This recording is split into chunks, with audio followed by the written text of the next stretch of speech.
Gênesis 11, verso 1.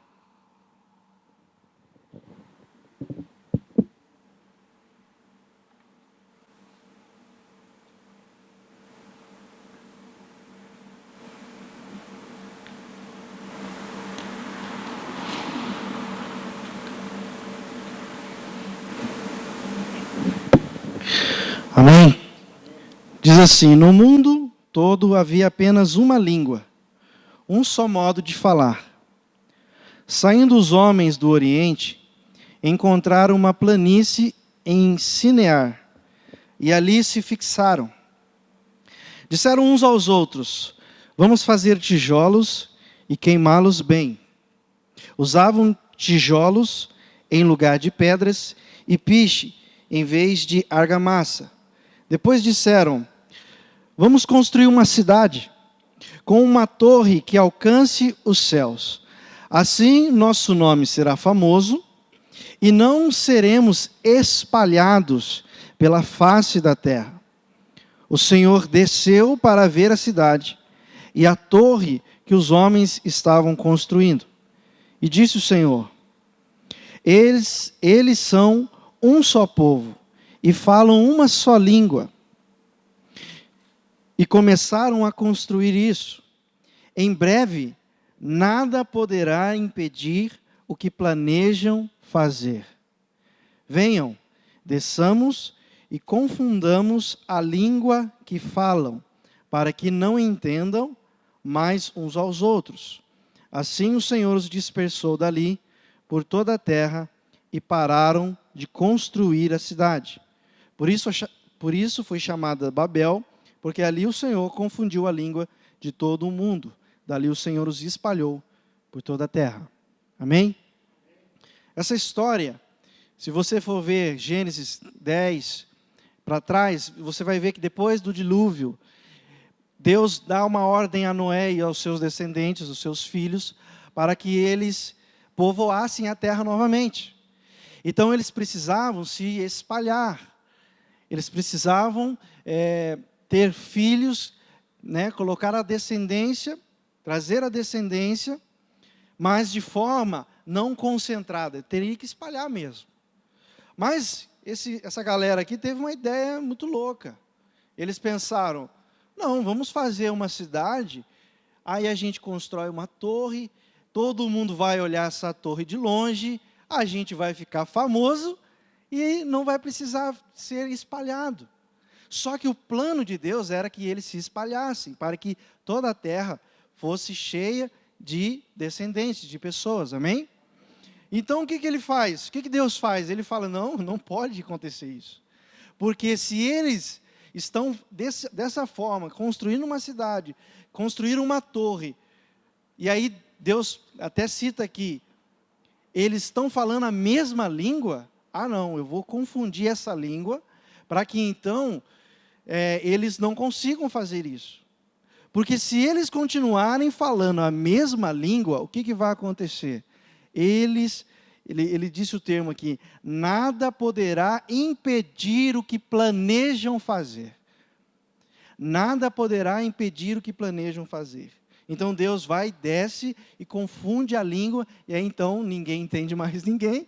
Então cada um vai para o seu canto e vai criando os seus dialetos, e aí então se espalhou. Por que Deus teve que fazer isso? Porque senão o plano de Deus não seria concluído nessa ordem. E o interessante é isso. Essa galera, eles estavam totalmente com uma só língua, que eles então conseguiam fazer o que quisessem. É mais ou menos isso. Qual é a questão? Se você planeja fazer algo, é possível isso acontecer, amém? Se você planeja fazer algo, é possível você fazer. Deus está dizendo aqui que Ele teve que confundir línguas para que planos não acontecessem. Para você ver o poder do planejar. Planejar é uma ferramenta para o crescimento. Amém? Eu vou dividir mais ou menos em 3 partes aqui: planejar, crescer e a parte do sem quebrar. Planejar, então, é uma ferramenta para o crescimento. Coloca para mim, por favor, aí, Provérbios, capítulo 4, verso 26. 2 capítulos de Provérbios que eu fico muito encantado, é Provérbios capítulo 4 e Provérbios capítulo 16. Parece que eles falam até as mesmas coisas. Ele fala de propósito, ele fala de você entender a vida no aspecto de Deus, na ótica de Deus. Então, no versículo 26 do capítulo 4, diz assim: veja bem por onde anda e os seus passos serão seguros. Quem dá os passos sou eu e você, amado. Agora, esses passos só estão seguros se eu e você enxergamos bem. Se eu e você estamos vendo bem por onde estamos andando. Não é como um túnel, né, na escuridão, onde você só vai dando os passos e você não está vendo. Não, você está vendo claramente onde o seu pé está indo. Amém? Numa outra tradução diz assim: pense bem no que você vai fazer, e todos os seus planos darão certo. É o mesmo sentido, só muda a forma da escrita. Mas é isso, se você não pensar bem, se você não planejar, não tem como os seus planos dar certo. Provérbios 4, 26 está dizendo isso. Pense bem no que você vai fazer, e todos os seus planos darão certo. Amém? Todos nós temos que fazer. Todos nós temos algo a fazer. Os nossos planos têm que brotar. Eles têm que surgir em nós. Mas, antes disso, nós temos que pensar bem. Nós temos que refletir. Nós temos que ter uma palavra muito interessante, que é meditar. Por que meditar? Porque meditar é além de refletir. Refletir, você reflete, né? Você pensa sobre várias coisas. Agora, meditar, quando a Bíblia menciona meditar, está falando sobre a palavra de Deus. Está falando sobre a lei do Senhor. E isso é muito mais importante do que qualquer cultura que exista na terra. Então, quando você medita, você está pensando bem, mas de acordo com a palavra de Deus. Amém? No Salmo 1, coloca aí, Salmo 1. Esse Salmo é muito interessante, eu gosto muito dele, porque ele traz claramente como é uma vida de uma pessoa que tem planos e esses planos são concretizados. Salmo capítulo 1, versículo 1. Como é feliz aquele que não segue o conselho dos ímpios. Começou aí já. Quem é feliz? Quem não segue conselho dos ímpios. Não tem como você pensar bem na ótica de um ímpio e o seu plano dar certo. É isso que ele está dizendo.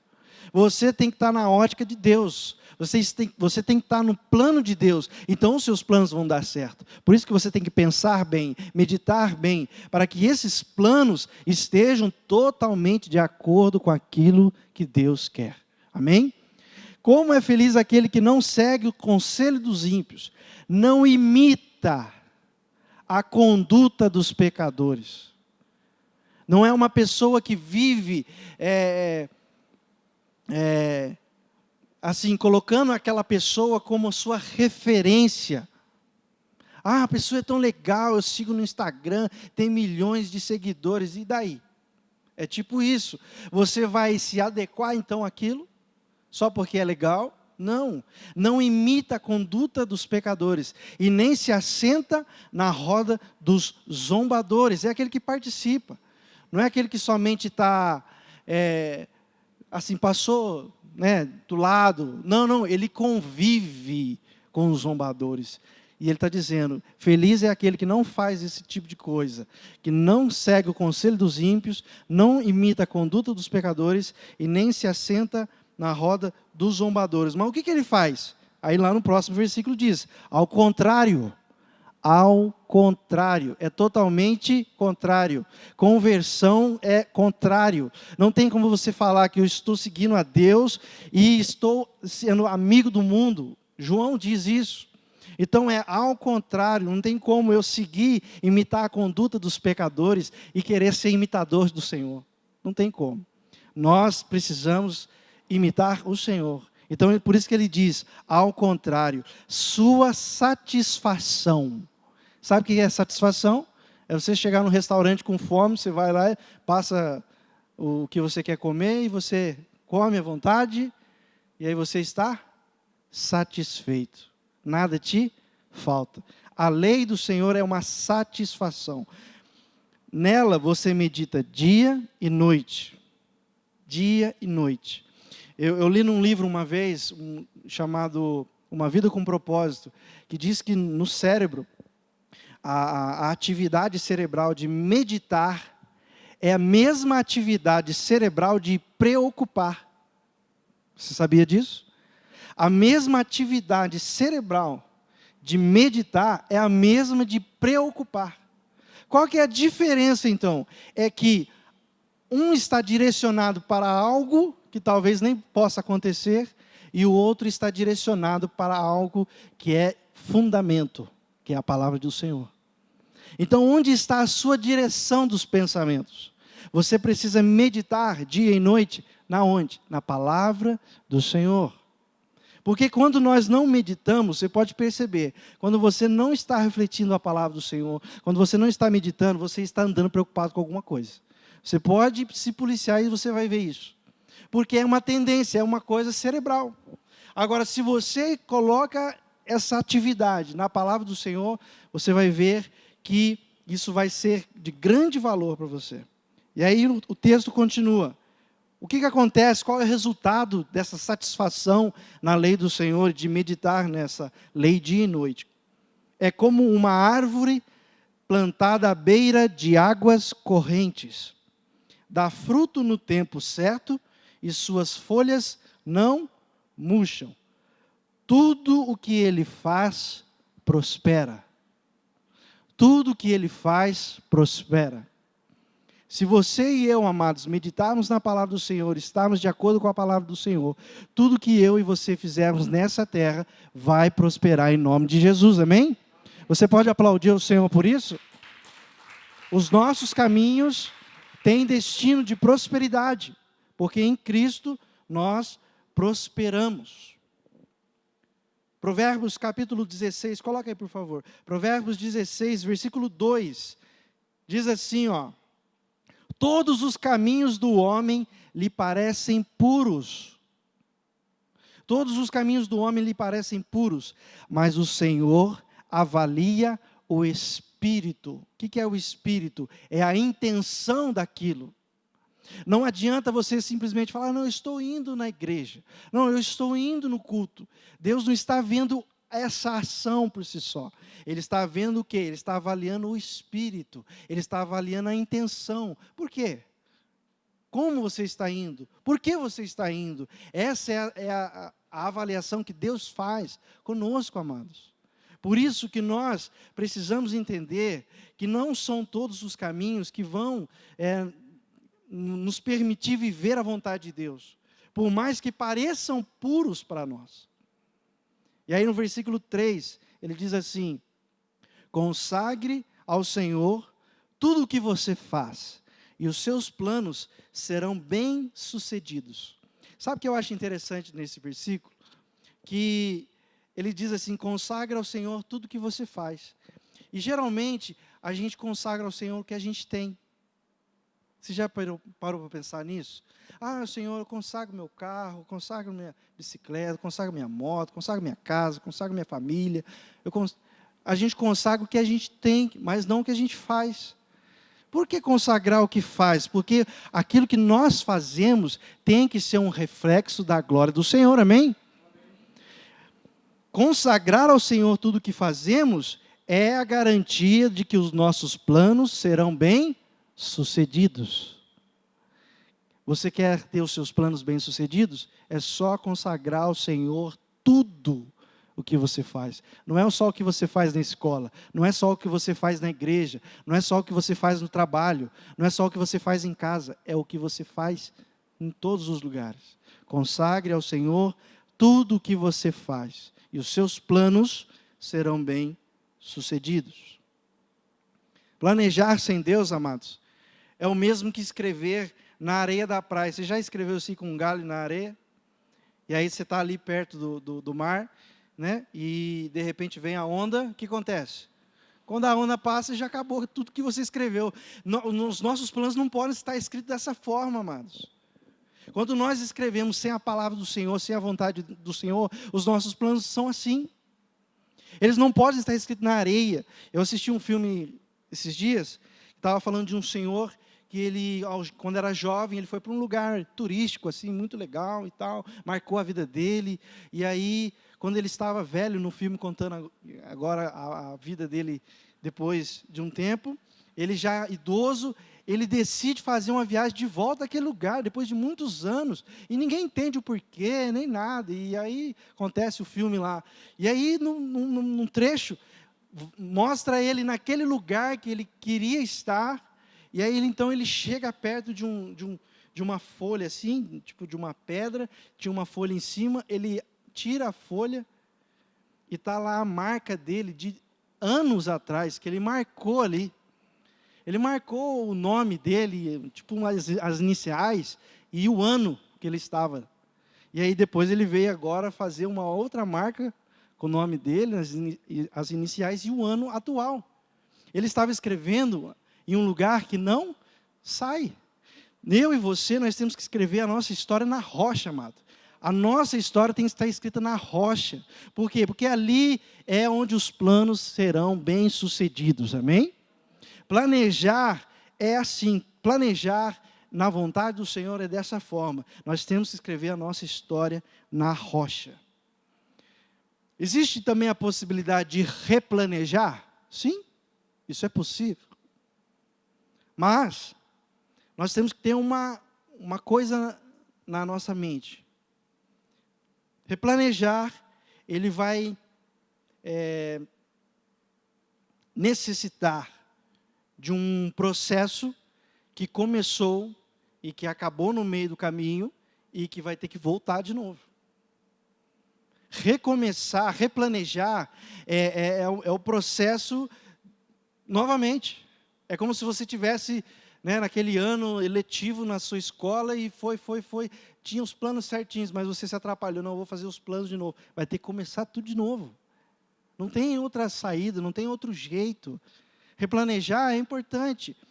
Vocês lembram de Moisés? Moisés, ele estava lá no monte, né, recebendo os 10 mandamentos. Poderoso, 40 dias, 40 noites lá. Quando ele desceu, o que o povo estava fazendo? Eles fizeram um bezerro de ouro. E aí ele fica indignado. O que ele faz? Ele pega as tábuas e quebra. Bom, a gente entende a indignação dele, amém? A gente entende. Você pensa, você no lugar dele. Poxa, você está ali lutando pelo povo, mas você fica um tempo só. Quando você volta, o povo está todo desviado. Ah, não. Aí ele se exaltou tanto que pegou as tábuas e quebrou. Bom, até entendemos a ira de Moisés. Só que o que ele teve que fazer? Subir no monte de novo. Passar o processo de novo. Para pegar as tábuas de novo. Então você vê, tudo bem, replanejou. Porém, teve que passar de novo. Você pode replanejar? Pode. Mas você vai ter que passar o processo novamente. Outra dica sobre planejar é, não faça planos sozinho. Porque planejar para crescer sem quebrar, é necessário que você tenha pessoas que tenham o mesmo objetivo. Não faça plano sozinho, pois planejar para crescer sem quebrar é necessário que você tenha pessoas que tenham o mesmo objetivo. Porém, o sucesso desse plano só é garantido quando nós planejamos com pessoas que falam a mesma língua. É como o texto que eu li aqui. Enquanto eles estavam falando a mesma língua, eles estavam com o mesmo objetivo. E eles estavam com o mesmo objetivo, nada podia pará-los. Deus teve que descer na terra, porque senão eles poderiam dominar tudo. Porque eles tinham o mesmo objetivo e falavam a mesma língua. Então, amado, você pode planejar com outras pessoas? Deve. Mas planeje com pessoas que tenham o mesmo objetivo que você. Planeje com pessoas que falam a mesma língua que você. É tão ruim que quando você está falando algo para uma pessoa e a pessoa fala, não, mas eu nem sei, nada a ver. Não é chato. É porque você está falando para pessoas que não estão com o mesmo objetivo que você, com pessoas que não estão falando a mesma língua que você.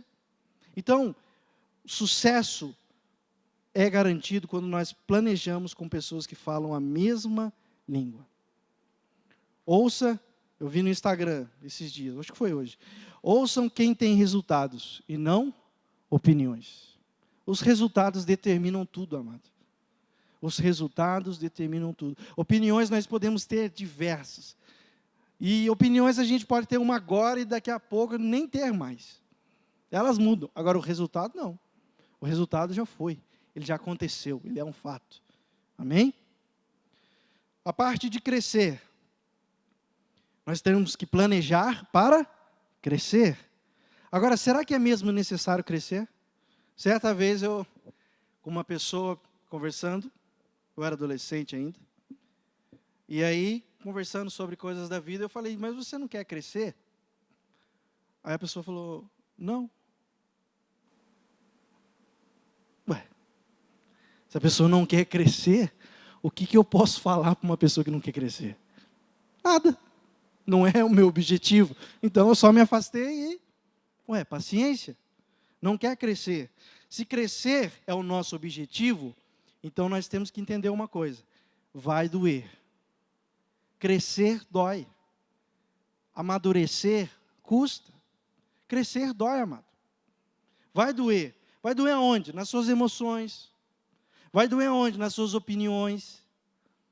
Vai doer aonde? Até no seu físico. Estresse, vai doer, porque você vai ter que replanejar, fazer alguma coisa, para que aquilo tenha objetivo, aquele crescimento alcance o seu sucesso. Quem quer colher rosas, deve suportar os espinhos. Nós precisamos entender que tudo que nós vamos fazer, tem uma parte que vai doer. Vai doer, amado. Mas, o Senhor está conosco. O apóstolo leu esses dias aqui, no mundo tereis aflições, mas tende bom ânimo, porque eu venci o mundo, amém? Você pode aplaudir o Senhor por isso?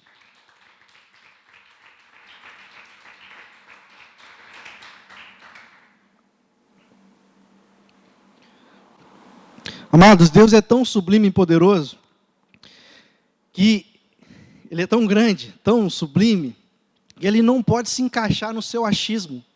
Ele não pode se encaixar no que você acha que Ele é. Ele é o que Ele é. E não tem como eu e você encaixá-los num tamanho específico. Deus é grande. Deus é infinito.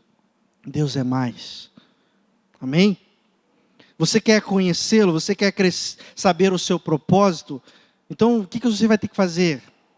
Você vai ter que fazer como João Batista, que disse assim, que ele cresça e que eu diminua. Crescer em Deus é assim, é que ele cresça e que eu diminua. Muitas pessoas, elas não querem crescer, mas elas esquecem que crescer faz parte do ciclo da vida. Eu já vi pessoas que cresceram assim, e você vê, é notório, cresceu na adolescência. Já é uma pessoa madura, uma pessoa já tem formação, buscou na adolescência. Mas tem pessoas que só foi crescer realmente quando era jovem, depois dos 20. Agora eu já vi pessoas que só ficou melhor, não vou falar que cresceu, vou falar que melhorou, quando casou. Porque aí eu acho que ele viu conta, aí ele viu que tinha que fazer compras, né? Aí não tinha mais aquele negócio da mãe, do pai. Aí ele deu um start na vida dele. Mas eu já vi pessoas que mesmo casando não aconteceu isso. A pessoa teve que ter um filho, às vezes 2, às vezes 3, para pensar, nossa, eu preciso crescer. Infelizmente, tem pessoas que estão vendo seus filhos crescerem, e eles crescem, e a pessoa não. E tem aquela pessoa, como eu disse aqui no começo, que eu perguntei, você não quer crescer? Não. E a pessoa morre e não cresceu. A pessoa morre, não deixou um legado. A pessoa morre e não deixou uma experiência para alguém, não deixou uma história para você contar sobre ela. Ou só uma história ruim. Não, amado, nós temos que crescer, amém? Qual que é a sua escolha? Eu escolho crescer. Você tem que escolher crescer. A sua escolha determina o sucesso do seu propósito. Se você escolher bem, o seu propósito será bem sucedido, amém? Você precisa escolher. Coloca para mim João capítulo 15, verso 1.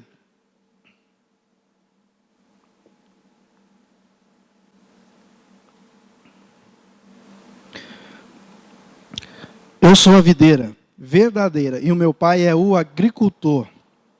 Todo ramo que, estando em mim, não dá fruto, ele corta. E todo que dá fruto, ele poda. Então existe uma diferença entre o que corta e o que poda. Para que dê mais fruto ainda. Vocês já estão limpos pela palavra que tenho falado. Jesus está dizendo, nesses dois sentidos, cortar e podar. Quando ele diz assim para os discípulos, vocês já estão limpos, a palavra limpos é a mesma palavra de poda. Você está limpando para que produza mais fruto. Agora, eu prefiro, e eu espero que você também, ser podado do que ser cortado. Porque cortado não existe mais vida em você. Você foi desligado, você foi rompido. Agora, ser podado é saudável. Ser podado é saudável. Para que você produza mais frutos. Para que você cresça mais ainda, amém? Então não tenha medo de ser podado. A gente usa o termo ser podado de uma certa forma assim. Não vamos dar um cargo para essa pessoa. Podei ela. Não é muito nesse sentido. Podado é aquilo que Deus está falando com você, é porque Ele está te limpando. E não tenha medo disso, porque isso faz parte do crescimento. Para que você gere mais frutos, amém? A poda é o processo do crescimento. O que se espera de uma figueira? Os frutos dela. Jesus, o que Ele fez? Ele amaldiçoou uma figueira porque não achou fruto. Estou passando, preciso de um fruto. Não tem, eu amaldiçoei. Amado, é isso, é a definição de uma vida sem Deus, sem propósito, com as escolhas erradas. Só serve para fazer o quê? Ser amaldiçoado, vai secar e vai ser pisado pelos homens e pronto, não tem o que fazer. Agora, eu acredito que eu e você não somos essa figueira, nós somos aqueles ramos que estamos na videira, que é Cristo, amém? E então nós vamos permitir que Ele vai podar a nossa vida, Ele vai instruir a nossa vida para que nós possamos produzir cada vez mais frutos para a glória do Seu nome, amém? O que se espera de você? Se eu espero de uma árvore, um fruto, o que se espera de mim, de você? Pensa, o que se espera de mim, de você como um filho? O que se espera de mim, de você como um pai, como uma mãe, como um marido, como uma esposa, como um empresário, ou como um colaborador? O que se espera de você? Qual é o seu propósito nisso? Até como um voluntário na igreja? Até como um servo do Senhor? Qual que é o propósito? O que se espera de você? O que está no seu coração? Isso tudo tem a ver com o crescimento.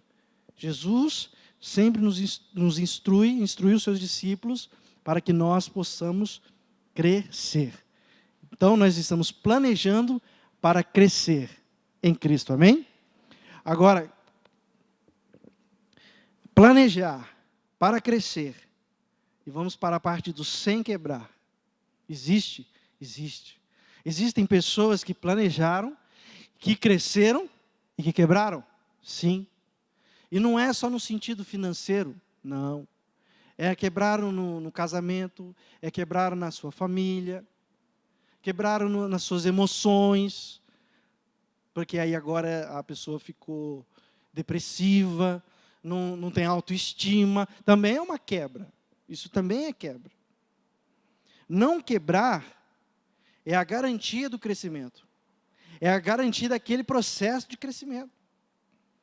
No João, capítulo 15, nós estávamos lendo aí, no versículo 4, diz assim, ó, permaneçam em mim. Sabe qual é o desafio do cristão? Permanecer. Não é saber tão somente. Saber, todos saberão. Eu quero saber agora quem que vai permanecer. Porque Jesus está dizendo, permaneçam em mim. E o que eu faço? Eu permanecerei em vocês. Nenhum ramo pode dar fruto por si mesmo, se não permanecer na videira. Vocês também não podem dar frutos, se não permanecerem em mim. O que acontece muitas vezes? Nós estamos enxertados em Cristo, nós estamos ali crescendo muito bem, mas de repente dá uma louca e a gente sai. Ah não, acho que agora dá para crescer sozinho. Não dá, amado. Não existe crescimento sozinho. Não tem como eu e você crescermos. Você planejou, começou a crescer, mas saiu, quebrou. Não tem jeito. Como você calcula as suas compras? Né? Eu lembro de uma vez que o apóstolo deu até um exemplo de um equipamento, e é verdade.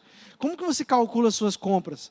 Você vai comprar um carro, você vê só o valor dele ou o que você vai pagar por ano por ele? Né? Recentemente eu tive um amigo aí que ganhou um carro, né? Muito interessante, legal, um carrão lindo, mas ele teve que vender. Por que ele teve que vender? Porque a manutenção do veículo, o IPVA, o imposto e tudo, é uma fortuna. Ele falou, não compensa. Então, comprar não é somente adquirir agora um bem, eu tenho. Não, ter é uma coisa, agora manter é outra coisa, amado. Nós temos que entender o que é realmente o valor daquele bem. Isso não somente nessa parte financeira, mas também no tempo. Como que você calcula o seu tempo? Como você administra o seu tempo? Né, eu brinco assim que existem 3 tempos. Eu conheço 3 tempos. O tempo Kairos, que é o tempo de Deus, o tempo eterno. O tempo Cronos, que é o que nós conhecemos, cronograma.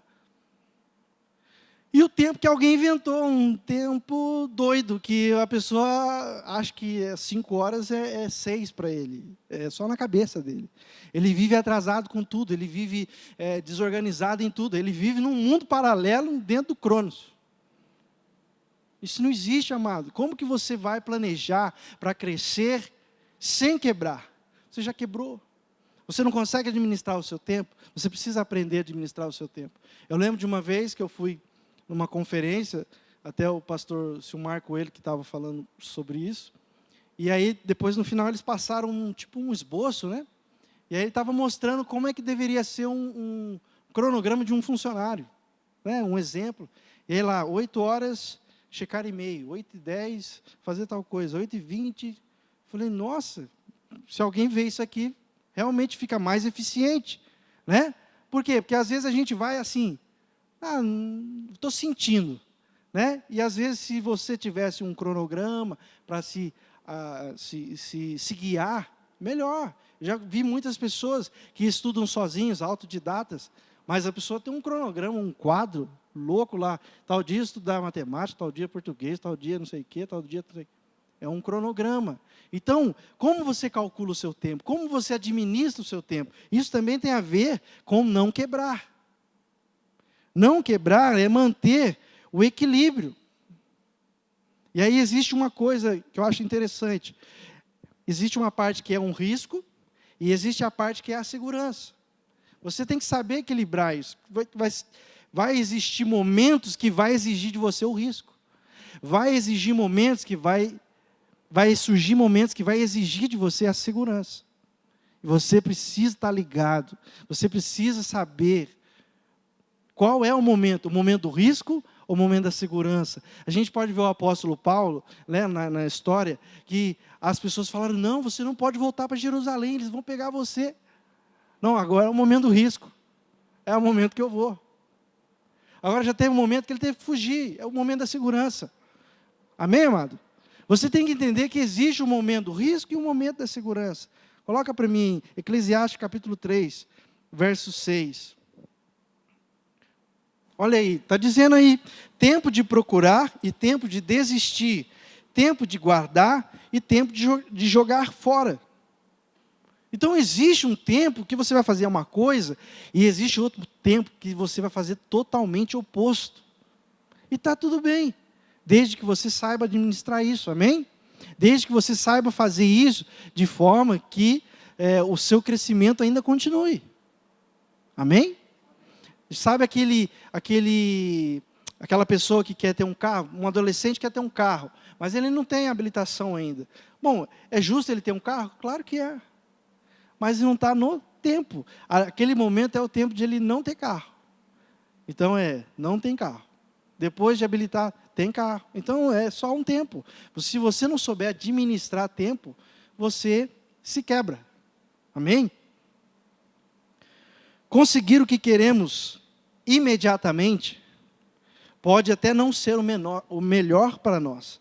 Às vezes, esperar é a melhor coisa, porque isso nos ajuda a desenvolver o caráter de Deus em nós. É a parte do crescimento. Até esperar, até a parte de ter a paciência, é a parte que Deus está usando para desenvolver o caráter dele em nós. Amém? Para concluir aqui, Salmo, versículo 138, verso 8. Um salmo que sempre leio ele, que ele é muito interessante e eu acredito que ele é muito forte. O Senhor cumprirá o seu propósito para comigo, amém? Você pode repetir isso? O Senhor cumprirá o seu propósito para comigo. Amém? Você crê nisso? Você pode aplaudir o Senhor por isso?